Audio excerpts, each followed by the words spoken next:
Hello! Welcome to square talks. నేను హర్షిత. ఈరోజు topic వచ్చేసి ఏలియన్స్ ఉన్నారా? అని ఒక ప్రశ్న. దాని గురించి మనం చర్చిద్దాం.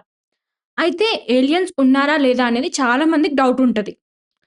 ఆహ్, సైంటిఫిక్‌గా అయితే అంటే సైంటిఫిక్‌గా ఆలోచిస్తే మనం ఇంత పెద్ద ప్రపంచంలో ఎక్కడో అక్కడ వేరే గెలాక్సీలో ప్రాణం ఉండే అవకాశం ఉంది.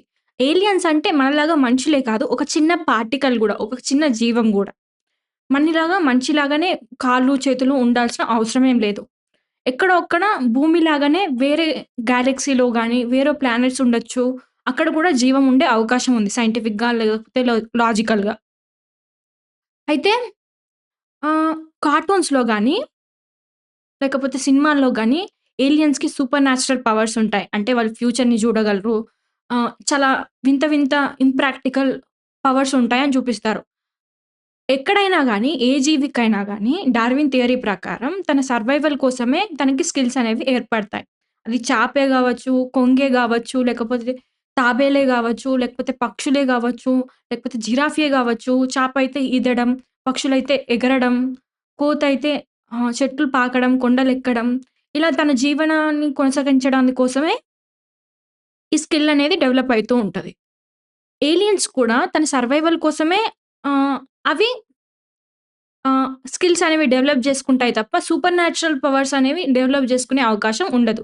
ఎందుకంటే, ఏ జీవికి ఫ్యూచర్ ఆహ్, తెలిసే అవకాశం లేదు. ఫ్యూచర్ అనేది అన్‌ప్రిడిక్టబుల్ గాబట్టి, ఇలాంటి సూపర్ న్యాచురల్ పవర్స్ ఉండే అవకాశం లేదు. ఇంకో క్వెషన్ ఏంటంటే, మరి ఏలియన్స్ మనకి ప్రమాదమా? భూమి మీదకొచ్చే అవకాశం ఉందా? ఏలియన్స్ వాటికి గూడా సర్వైవల్ ప్రాబ్లమ్స్ అనేవి ఉంటాయి. అవి గూడా ఒక్క జీవే ఉండే అవకాశం ఉండదు. చాలా జీవుల అవకాశమే ఉంటది. ఉండే అవకాశం ఉంది. ఎందుకంటే, ఒక జీవి పాజిబుల్ అయినప్పుడు, జీవి అనేది మ్యూటేట్ అవుతూ ఉంటది. అంటే మల్టిప్లై అవుతూ ఉంటది. అప్పుడు అవి జీవం కోసం ఒకటి దానితోటి ఒకటి పోటీ పడుతూ జీవనం కొనసాగించాల్సొస్తుంటది.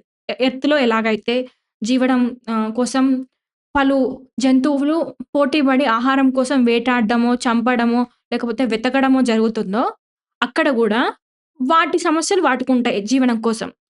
మన దగ్గరకొచ్చి మనతో పోట్లాడే స్థితి చాలా తక్కువ. ప్రాబబిలిటీ అనేది చాలా తక్కువ. అయితే ఒకవేళ మన దగ్గరికి వచ్చే అవకాశం ప్రాబబిలిటీ చాలా తక్కువ. వచ్చేదుంటే ఇన్ని ఇయర్స్ అయింది. ఎర్త్ ఫార్మ్ అయ్యి, జీవం కొనసాగి, మనుషులు ఏర్పడి, డెవలప్‌మెంట్ జరిగి, లేకపోతే ఇన్ని మిసైల్స్ దాకా టెక్నాలజీ వెళ్ళి, ఎప్పుడో ఒకసారి వచ్చే అవకాశం ఉంది. ఇప్పటి వరకైతే రాలేదు. నెక్స్ట్ ఫ్యూచర్‌లో గూడా వచ్చే అవకాశాలు తక్కువున్నాయి. వచ్చినా గూడా మనతోని కోఆర్డినేట్ చేసే అవకాశమే ఎక్కువుంది. పోట్లాడే యుద్ధాలు జరిగే అవకాశాలు చాలా తక్కువున్నాయి.